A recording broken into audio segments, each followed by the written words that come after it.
Welcome to episode 65 of the Cycling Europe podcast.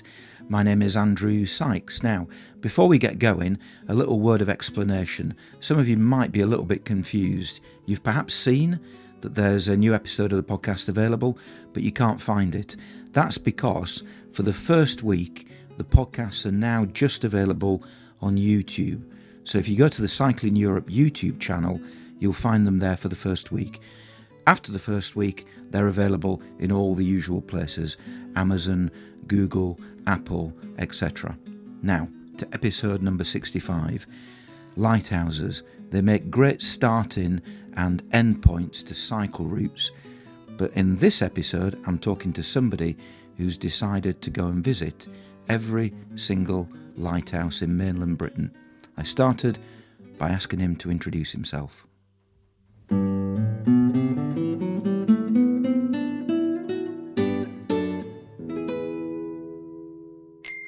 My name is Matthew Sturgeon. I'm an architect by trade. That's my day job. What I love doing is, other than architecture, is riding bikes and exploring places. So I have a blog called projectlighthouse.blog, and that is set up to work with the ride I'm doing, which is the coast of mainland Britain, and visiting all 186, I've now found out, lighthouses along the mainland coast. I'm doing it for a charity, A Bit of a Break, that provides holidays for people with terminal illness, raising money for them, using the lighthouses as a method of monetising it as well. So people do sponsor me 25 pence per lighthouse visited. So I've got a number of people who do that, and every sort of 25 lighthouses, I ask for my money, and they kindly drop it on my Just Giving site, which is also Project Lighthouse. We'll talk about all that in more detail in a second, but could you go back and tell us about your history as a cyclist? Have you always been a cyclist? Yeah, always loved it. Mountain biking, road bike. People always I think people try and pimp, what sort of cycling do you? I do it all. I just love being on the bike, really. I used to do a lot of rock climbing, and I wasn't very good at it. And I've since found out why I used to do it, which was, it was a reason for being out in the countryside and going to incredible places. And I see my bike the same thing, really.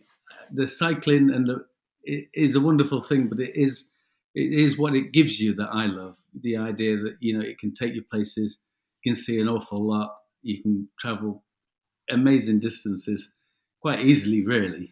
And so always loved cycling, always loved it.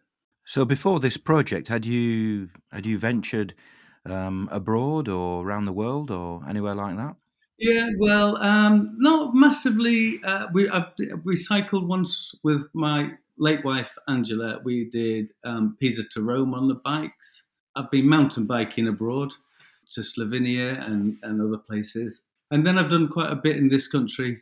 I've cycled the Donegal coast. I've cycled from Ilkley, from home, to Pembrokeshire coast. I was part of Angela's bike ride, which was from my parents' house, which is in Bath, up to her parents' house, which was in Liverpool. So, and then with the kids, we did. In fact, I was watching your video the other day of the Outer Hebrides, and we did a similar journey with the kids when they were younger. We went from the bottom end all the way up to. We didn't do Lewis. We got to Harris, and then got stuck on a beautiful beach. Couldn't really leave it, so we didn't go any further. So we've done that, and we did the Inner Hebrides with the kids as well when they were young, camping and travelling across under our own steam. I love travelling under my own steam. It's way better than a car. So you mentioned your wife there, and she is obviously instrumental in what you're doing now. Can you just give the background as to what happened with your wife and what that led to? Yeah, very active individual who loved cycling, loved the outdoors, everything else. Very fit, capable, lovely person who sadly in 2011 was diagnosed with ovarian cancer. It didn't stop her doing anything really at all. Quite the opposite. I think it kind of inspired her to say, well, I've got this, this thing, but I'm just going to carry on and do what I want to do. So she, we did a lot of bike riding. So some of the things I mentioned, the Donegal coast and the ride from Bath to Liverpool were done as charitable things as well. She raised for Target Ovarian Cancer just short, I think, of £40,000 on that ride. And then we did the Donegal ride, which was her last ride. And then she passed away sort of 6 months after that ride, which is quite amazing, really.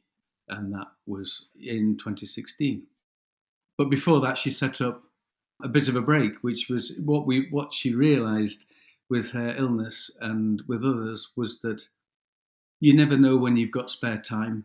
Lots of people don't have are kind of financially strapped because of their diagnosis. So she wanted to set up this charity that basically we found people who had holiday homes and said every year, I'm sure you must have times when it just doesn't get filled. And they go, yeah, we do. It happens. And then we go, well, can we have that time? The unfilled time in your properties, can we have them? We'll pay for the cleaning of it. We'll pay for the administration of it and things like that. And we will find people who are in our situation who would love a holiday, who would love to get away, to talk about their issues, to talk, or just to get away from hospital wards and everything else. And just so it's worked really well because the properties are last minute, and people's lives are kind of a bit like that as well. When you don't know when you're going to be fit and healthy or well. So we find slots, and then we have a list of people who we can ring up and say, would you like to go to the Lake District this weekend, or would you like to go to the Northumbrian coast this weekend? And we send people away, and that's what a bit of a break charity does. And it's been really successful. I thought when I read about it, I thought it was a really innovative idea. I'd never heard of that kind of thing being done before. And it makes sense, doesn't it? All these properties, for a lot of the time, as you say, they lie empty. And it's just quite a clever, basically minimal cost option for them to be made available to people who are in that situation. Indeed, yeah. It's worked really well. I'm the kind of the main kind of financial support in terms of what I'm doing with Project Lighthouse and other things that I've done. I did a ride. We went to the Outer Hebrides 11 years ago and bought a cask of whiskey. So this year, it actually, because it was 11 years because of COVID, this year it matured and we cycled back onto Isla to pick up our whiskey and brought it home again. And then I sold my share. I had 32 bottles and I sold my share for a bit of a break and for another charity that Angela was part of, which is called Hospice Africa. So I made 4,000 quid out of a whole lot of bottles of whiskey after dragging it off Isla on our bicycles on trailers, which was no mean feat. Jane and I, it was hard work. Probably a story there in itself. It was brilliant. I think there was 8 of us who did that. It was a great few days. So the idea of doing the ride involving the lighthouses and visiting the lighthouses of mainland Britain, was that an idea that Angela had discussed with you, or was it something that you thought of after she died? It was after she died. We'd already done with Angela the my parents' home to Liverpool, and then the Donegal ride. So that was kind of a thing we did together, really. So this was kind of a continuation of what we'd done before as a couple, really. And then my partner now, Jane, she works for the Environment Agency, and I had this idea in my head. And somebody who she works with sets up cycle rides, and she said, "Oh, do you want to join us? We're going to do from Newcastle up the coast to Edinburgh." And that was the first ride. And I thought, oh my God, if I'm doing that, I've got to start doing this idea that I've got in my head of I can't ride all of that coast and not visit the lighthouse and tick them off. So that became the start of the journey. The other people on the ride, there was about, I don't know, 15 of us on that ride. Nobody knew what I was doing. They kept on going, where's he gone? He's disappeared again. And I would shoot off to St. Abb's Lighthouse and get a photograph and jump back on the bike and meet up with them again. I was knackered by the end of it. So what are the rules that you've kind of set yourself? You mentioned that there are 185 or 186. Yeah. An MP from Llanelli in South Wales, since that article came out, said, love what you're doing, but you've missed off one of our lighthouses. off the map. So I've had to add that one on. I did notice that on your website it says 185, but on the BBC article from last week it does say 186. So it is 186. It is 186 now, yeah. But when I started doing this, I thought it was 170. So the more I ride, the more lighthouses seem to appear. The rules thing, generally, how I'm classifying a lighthouse, because that's difficult in itself, because you get beacons and lightships and lighthouses and all sorts of. My simple classification: if it's a lighthouse on the Ordnance Survey map, it's a lighthouse. It's as simple as that, really, because some of them are a bit tenuous. Is there no definitive list that Trinity House have? No, I don't think there is. No? And Trinity House are a funny thing because they have their own lighthouses. They're protective of their. They don't. They're not responsible for all the lighthouses. I'd hazard a guess at 50%. So there are lighthouses that are not part of Trinity House. Are you including lighthouses that are no longer lighthouses, that have now been, appeared on Grand Designs and are now somebody's luxury apartment on the coast? Yeah, no, absolutely. Working ones are not. Lee's Scar in off the coast of sort of Cumbria, and it's just a metal frame. There's nothing left other than the metal frame, But it's 25 pence a lighthouse. I'm making sure they count. What's the attraction of the lighthouse? Why don't you go and visit Weatherspoons or There's a thought. whatever? What's the attraction of a lighthouse? Well, I love sort of the extreme places. I love going and cycling out to the ends of the earth and things like that. And the extreme places can be incredibly beautiful places, like Ardnamurchan Merkham Point, which we cycled out to, which is just amazing, stunning, beautiful place, looking over all the Inner Hebrides in Scotland. Or it can be behind Heysham Nuclear Power Station, which has its own interest, should I say? It just takes you to incredible places, and I'm so often I find I'm just taken aback with it. I just think, oh my God, we've got to do this ride because we've got to join up the whole picture. I'm not really looking forward to it, and yet I'm yet to be anything other than blown away by every single ride we've done. It's the coastline of Great Britain is incredible. So lighthouses just connect everything up for me, really. And there's all the symbolism of it, isn't there, of kind of safety and hope and all of those things that tie in really well with it, And as an identity for a ride, it's a strong identity. I think people latch onto it. I've got a guy who wants to do a blog with me from all of this as well. It's mad. And he's from the United States Lighthouse Society. He's got in contact with me. How did that happen? So the whole lighthouse thing, I think people do have a connection with them. Yeah. Lighthouses are really iconic things, aren't they? And it's on a few of my rides, I've just been delighted. I've perhaps known about them in advance. For example, arriving in Brindisi, where there was one, arriving in Cape St. Vincent in Portugal, again, beautiful lighthouse. And again, you mentioned the Outer Hebrides, getting to that northernmost point of the Outer Hebrides. There's something really satisfying about getting to a lighthouse to finish or indeed start your journey. It's like a pole in the ground. You go and touch it and you think, wow, no, that's it. I've finished that ride. I couldn't agree more. Absolutely. It kind of adds to the whole story and the whole feel of the ride, doesn't it? I think they are incredibly special places. More and more they're getting disused, really, because of GPS and everything else. But they're still beautiful structures. Yeah, we need to cherish. Is there a connection, do you think, with your job as an architect?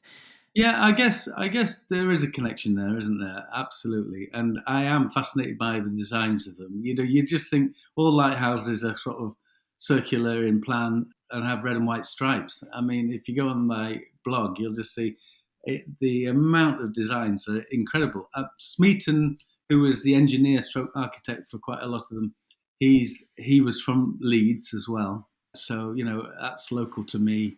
But yes, some of them.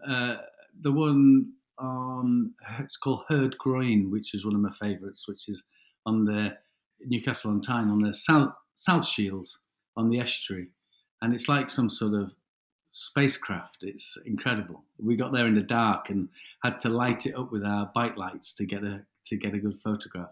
It's a really exceptional, bright red steel structure. So yeah, all of that adds to it for me. Yeah, I'm just scrolling through the pictures because every time you visit a lighthouse, you take a picture and you put it on your blog, which is projectlighthouse.blog.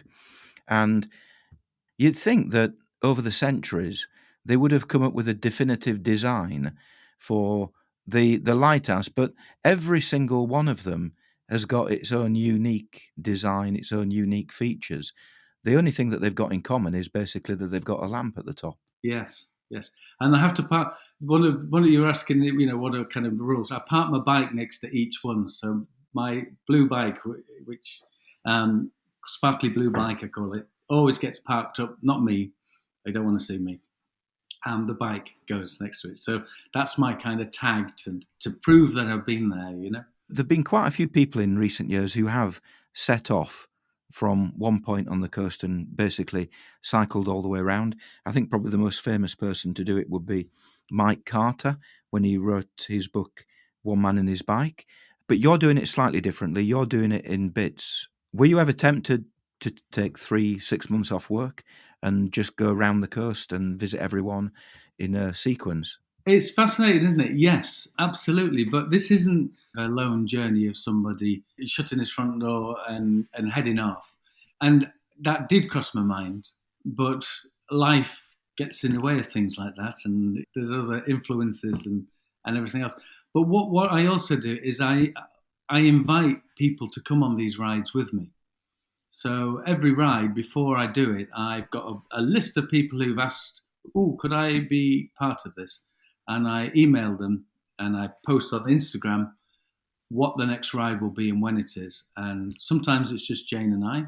Jane does all the rides with me as a little team. We've had up to 20. We're doing the Limb Peninsula. I think we're going to have, partly because of what's happened with the BBC, I think we're going to have like 35, 40 people doing that ride. So I collect people. It sounds weird when I say this. I collect people as well as lighthouses. I love new people coming along and doing it. We don't go fast. It's all about seeing stuff and chatting and being in the moment, all of that kind of stuff. Much more than, whether I can beat some sort of Strava segment or something like that. Not interested. Logistically, what happens? Presumably you don't cycle from Ilkley to that point on the coast. I don't know, you get in the car or go on the train? That's the bit I struggle with, really, because I was thinking, oh my God, to do this, I'm going to do so much driving. If you look at the map on the blog, most of the ones that can be reached in a couple of hours, we've kind of done now. But our circumstances as a couple and as a family has changed. That the children are now all away pretty much at uni or jobs. As we do more in Scotland and go down to Cornwall, we'll take longer. We will take a week or 2 weeks off to complete those ones. So I'm looking at the map now. This is on your website. Now you've got all the lighthouses on there. Some are in blue, some are in white. The blue ones are the ones you've done already? Yeah, there's sort of light coming out from the coast. So there's like a light grey and a dark grey sea around the map. Yeah. And that is the coast that I've done so far. And the dark grey is the coast and the lighthouses still to be done. You've done the majority of the ones in England, apart from the west of England. You haven't done many in Scotland yet. Yeah, I'm up into Scotland in June to do around Pointer Store and Ullapool and all of that area. That's the next one. Some friends said, "Oh, would you like to come on holiday to Lochimver, which is where there's an amazing mountain, Sylvan there. So it's suddenly like, right, we're going there for a bit. We'll do that piece of coast." So that's kind of how it's working. We kind of get influenced by others sometimes of where we go and what we do. Why did you? I'm just looking again at the map. If I look at Liverpool, there are 2 lighthouses there that you haven't been to, but you've been to all the others in Liverpool. What happened there? Uh, there's the Mersey. We've got to go around the Mersey and pick up some lighthouses there. That I haven't done that ride yet. That is one I think we'll do before June. So when we did the Wirral, which is on the south side of the Mersey, that was one of the big rides. I think that was 20 odd people on that, and it was like herding cats. and we run out of time. So one of the ones we've missed there is, so I've got to go back and do a 5 mile bike ride. But I have family over there, so I can easily go and visit people and jump on my bike and connect it in. But that's the most inland lighthouse in Great Britain. It's called Bidston Hill, and it's up on top of a hill. And we were cycling around the coast, and I thought, there is no way we're gonna have time. It was, I think it was on Boxing Day or something. It was, so we didn't have much light as it was. So yes, you're right. Well spotted. We've got a couple to do there still. And because your rule is that you're cycling to the mainland ones, there are a few pretty iconic ones that you're going to miss. For example, the one in Anglesey at Holyhead, and also I'm looking at the Isle of Wight, the Needles. You won't visit those. Were you not tempted just to include a couple of offshore islands as well? Well, this is when you come back around to like I can make the rules up, you see. So I've done. There's one on Walney Island, which is in Cumbria, which is an island, not mainland. But at low tide, you can walk across to it. So that's one of my rules. If you can get to it by foot, I'm counting it as mainland. And then the other ones, I'd love to do it. I think what will probably happen is when we finish the mainland, we'll then start doing the Isle of Skye, for instance, which is amazing. And yeah, I have circumnavigated Anglesey. I've done that ride before. That was a super 2 day. We did a 2 day ride around Anglesey. That was fantastic. So I think that's going to be phase two. Now, these are presumably multi-day rides. So what do you do in terms of accommodation? Do you take a tent with you? Are you in Yeah. B&Bs? Yeah, a lot of them have been. A lot of them. We did the Norfolk coast. That was a sort of a 4 day ride, and we stayed in pubs and B&Bs. In the summer, we did sort of Kent coast and into the Thames estuary, and then up to, oh gosh, up into Suffolk. Really, all of that area. That time we camped. We do a bit of bike packing and put the tent on, camp for a couple of nights, and then maybe stay in a hotel somewhere and get freshened up and then go again. Really, so it's a mixture, really, and we love all of that. I love the sort of bike packing side of it all, and when we go up to Scotland, I think we'll do plenty more of that. Really, You mentioned actually your favourite. Can you remind us what was your favourite lighthouse so far? Ardnamurchan's a classic one on the most westerly point of mainland Britain, more westerly than Land's End, which sounds a bit bizarre, but and then Herdgroin, which sits on the Tyne, the mouth of the Tyne. At the other end of the spectrum, which were the most disappointing? Oh gosh, I don't know really. I can't find. I don't think I find any of them. Just they're all. I mean, some of them are just simple. There was I think it's called Lee Scar, which was just basically a steel frame in the sea, and we'd had to cycle down a lane and then drag our bikes over sand dunes to look at a piece of metal stuck out just off. The sea was in, so you couldn't even get to it. It was like, okay, there it is. Some of them we can't get that close to. Some of them are in ferry terminals or they're on MOD land and things like that. So I've got a long lens on my camera to try and suck them in closer. But I mean that happens very rarely actually. Most of them, I would think 98% of them you can walk right up to. I was going to ask you, do you always make an effort to try and get inside the lighthouse? But the other thing is what you've just mentioned. Are you not tempted to write to the MOD or whoever owns the land and say, "Hey, I'm doing this project," Yes, I have done. and what do they say? Yeah, I have done and had no response from them whatsoever.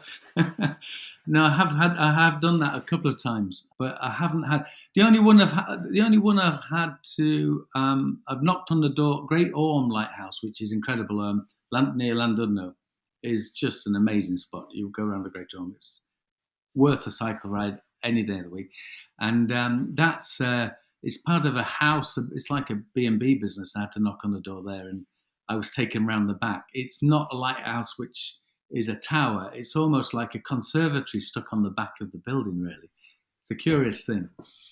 And when I got round there, it was full of a party of ladies who had a weekend away and were clearly well and too oiled on the white wine. So I became their entertainment for half an hour while I stuck my bike next to it in photo. What are you doing? And it's like, Oh dear, it was a lot of fun actually. But that's the only one I've had to ask permission for it so far. Ask permission and been granted it. And have you actually stayed in any of them overnight? Oh no, I haven't. I haven't. I've been up quite a few of them. Yeah, as you say, I think have you been in them? Yes, I've been in a few, and I am very tempted to. I'd love to go back to the Great Ormond and do that. I think some of the ones in Scotland are quite remote, some of them, and have accommodation. And I was thinking, and that would be fantastic, just to use that as our overnight stop. I'm sure there was another report on the BBC website recently, only in the last couple of weeks, where it was about somebody who'd renovated one, and she rents it out now as a B&B or whatever. So I don't know if you've been to that one. No, I haven't. Well, I don't know the story, so I'll check that out. Yeah. See whether it's still on the list. I've been past a few that have signs up saying B and B, and it's like, oh, there's a missed opportunity. So I must do that. I must do that. We have to stay. What's been the most difficult one to get to? So far, the Ardnamurchan one was quite a story because one of the rules is we're not just visiting the lighthouses; we have to do all the coastline behind it. So I had a run of 5 rides where we didn't even visit a single lighthouse. We were just covering the ground between the lighthouses. So sometimes I'll put these out, and then people are going, where, they join us and go, where's the lighthouse, Matthew? And I said, there isn't one. And they're a bit horrified. What? There just doesn't happen to be one on this coast. The Ardnamurchan one, we started our bike ride 3 miles away from the lighthouse and then cycled in a clockwise direction around the peninsula. And in Scotland, it's different to England. The OS maps show tracks in Scotland. They don't really define them of what they are, really. So we followed this track, which was just horrendous. So we were carrying our bikes over the coastline and dropping down the other side. I think we did 76 miles that day to get to a lighthouse where we started 3 miles away from it, and it took us 76 miles walking bikes over hills and everything else to come all the way around to get to the lighthouse. So we'd completed that whole peninsula essentially, and then we had a 3 mile journey back to the little house we were staying at, and only to find that the river was in spate and we couldn't cross it, and we had to then do another 12 miles detour to get back to our accommodation. So I think that could have been the easiest one because we were only 3 miles away from it, but it turned out to be a big day. How many of the rides have you actually done then? It sounds as though you've done quite a few. What rides in total? Yeah. Oh gosh, I think we've done about 60 rides so far. 60 bike rides. I visited 100 lighthouses. Last week we did, again, a ride round the South Humber to Cleethorpes. And because it was the 100th ride, lots of people go, oh, I'll come on that. And I'm thinking, oh, no, please don't. It's just going to be a bit grim, really. And it was fantastic. The weather was incredible. The Humber was still. It was like a mill pond. The light, that sort of that cold blue winter light that you get. Hull looked incredible across the Humber. The Humber Bridge was sort of appearing out of clouds. It was a really fantastic day. We had such fun with fish and chips on Cleethorpes Pier at the end of the day as well. So what's not to like? You've got a little bit of coastline just to the south of, well, it's the east coast of Lincolnshire, presumably, that you haven't done. I'm guessing that's probably not going to be very exciting. Well, yeah, I know. Well, there's a very famous seal sanctuary there, so we'll go and visit that. There's no lighthouses on it. That's the last bit. Once I've done that, I'll have done all the coastline from Southampton all the way around the east coast of England, all the way up to Edinburgh. So that's quite a nice little piece, and we'll hope to do that soon. We talk about, I invite lots of people, and then I go, right, how the hell am I going to get them from one end to the other? It's all right doing a one-way cycle, but and so much of the coast of Britain is actually well connected with trains, actually. So we use trains a lot and pile more bikes on than the conductor can deal with. But that one doesn't have trains, so we're going to have to do some sort of shuttle to try and make that work. So that's a tricky one. No lighthouses, although there are these. The other thing there's a really interesting thing called time and tide bells, which are an art installation that's been put in all the way around Great Britain, where it's a bell that sits within the water, and when the tide rises, it rings. So I'm also interested in spotting all of these time and tide bells as I go. So and there is one on that ride. So we'll use that. We'll do that instead of a lighthouse for that. And for the ones that are remaining, do you have a schedule for 2023?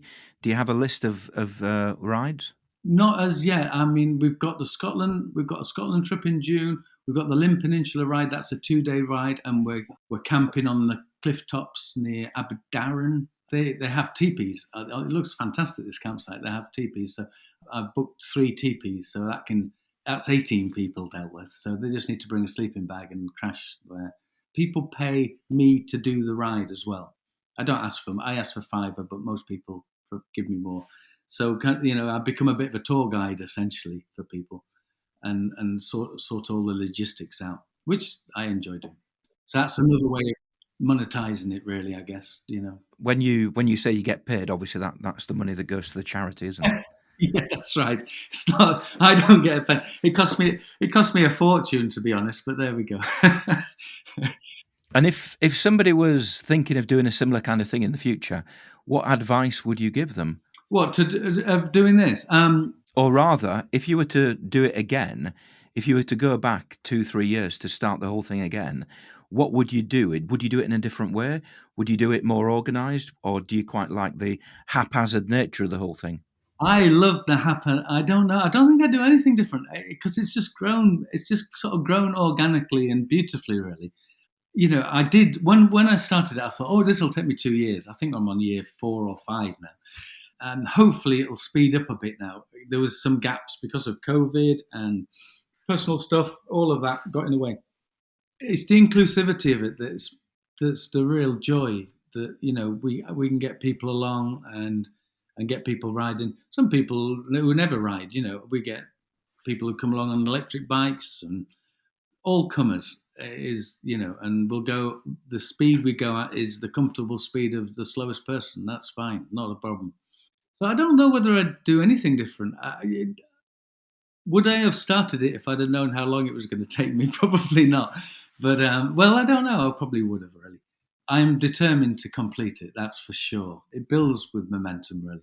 Do you know yet which of the remaining lighthouses is going to be lighthouse number 186? Yeah, we've talked about this. So there's 2 things really.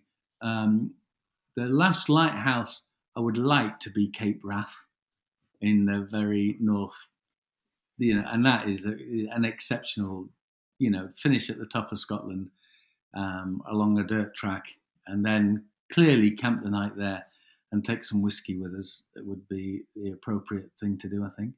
The last ride will be to Angela's parents' house because they live in Crosby, which is north of Liverpool on the coast. So there's a bit there on the map that's not.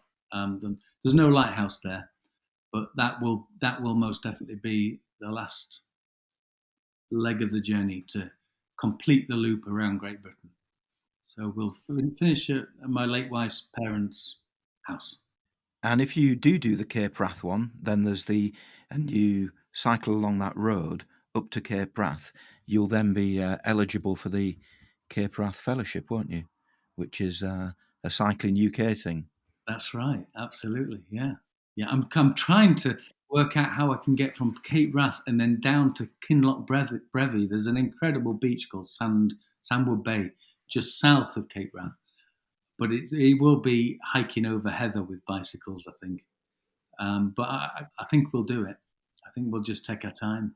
The other issue with Cape Wrath that you've got to contend with, apart from going on that road, is the fact that it's all military land, isn't it, up there in that corner? Yeah, we've got to make sure the ferry's running because you've got to get across. Is it Durness Estuary or something?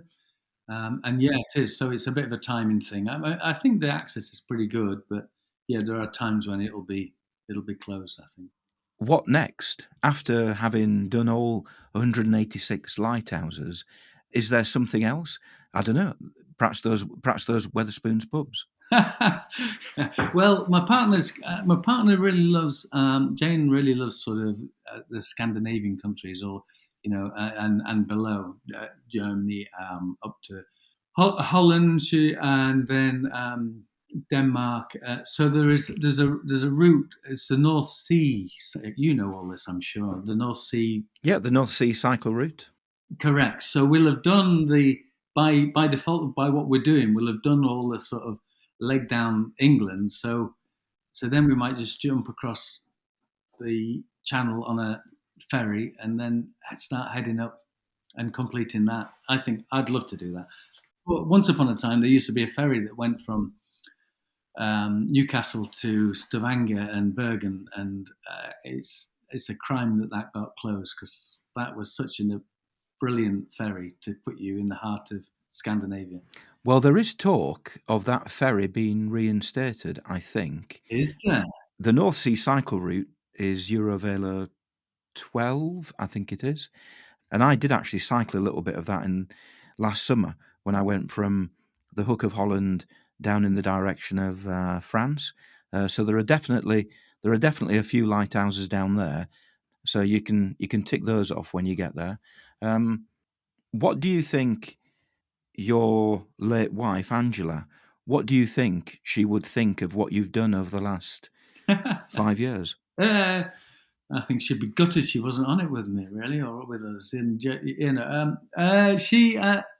Yeah, no, I mean, it's just what she did. It's just a continuation of what she would love all of this. Yeah, and we're supporting her charity that she set up, and it's her that's the inspiration. Lots of her, she's from quite a big Liverpool family, and they're all up for doing stuff. So when we do the Limb Peninsula, lots of Angela's brothers and sister will be with us. Her dad is going to join in some shape or form, So it all adds to kind of a memory of her and and and keeping things alive in a different way. Yeah. So just to finish with, could you remind anybody listening of how they find out more about the project and also how they can contribute financially to the charity? Yeah, so I have a Just Giving page, which if you just put in Project Lighthouse, you'll find that on the Just Giving site. That's easily done. I have an Instagram account called Sparkly Blue Bike, which is my bike that comes with me, and I put next to each and every lighthouse, which records all the lighthouses I go to, and I put up the rides on there if people want to do them. And I have a blog called projectlighthouse.blog. And on there is an email address if you want to be put on a list to come on a bike ride with me, wherever you are in the country. It would be fantastic. As I say, we had this. I missed one of the lighthouses off the map, which was in South Wales, and the local MP emailed me to say, "You've missed my lighthouse, but let me know when you're coming, and we'll give you a great welcome in Llanelli." So that we're really looking forward to. That's the sort of thing that really makes what I'm doing tick, really. So yeah, please join in. Please sponsor me on Just Giving Project Lighthouse, or just have a look through the blog. You're an architect. Have you ever been tempted to build one? So I think I mentioned earlier before that Smeaton, the engineer, was from Leeds, and there's an arts company called We Are Foxglove, and a Leeds-based one, and they want to put a memorial up to Smeaton, and they want to put a lighthouse up in the centre of Leeds. There's on the River Aire. There's an island on the river in the city centre, and so I've had discussions with them. I don't think I'm the chosen architect to do it, sadly, but it would be a lot of fun to put a lighthouse up in the centre of Leeds. Yeah, that'd be great. It would, and you'd be the perfect person to do it. But anyway, Yeah, I think so. They don't think so. They're lovely people. It's brilliant. It's a great idea. okay. Well, I think it's fascinating what you've done. I there's something always nice about when you get to a lighthouse and you just kind of it gives you an excuse to stop and stare and take a photograph and just contemplate life.